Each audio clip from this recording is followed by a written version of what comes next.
రైతులకు కాంగ్రెస్ ఇచ్చిన హామీలను నెరవేర్చక అన్నదాతలను మోసం చేసిన పార్టీ కాంగ్రెస్ అంటూ బీజేపీ మెదక్ ఎంపీ అభ్యర్థి రఘునందన్ రావు ధ్వజమెత్తారు.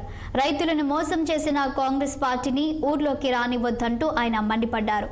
మూడోసారి మోదీ ప్రధాని అవ్వడం ఖాయమని రఘునందన్ రావు స్పష్టం చేశారు.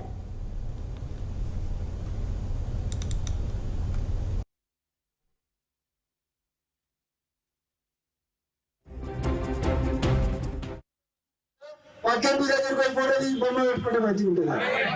ఎన్ని రోజులు ముద్దాడుతావు పక్క పొరని, ఎన్ని రోజులు ముద్దాడుతావు ఆ ఇంట్లో రాణిస్తాడు, పక్కింట్లో ఒకసారి 2 సార్లు రాణిస్తాడు, 3వ సార్లు పోతే ఏమంటాడు, చల్ నీ వేరే గోరా అంటాడు.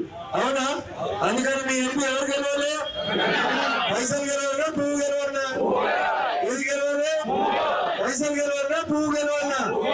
పైసలు ఇస్తే తీసుకోవాలి. సర్పంచ్ ఓటు దేనికి వేయాలి?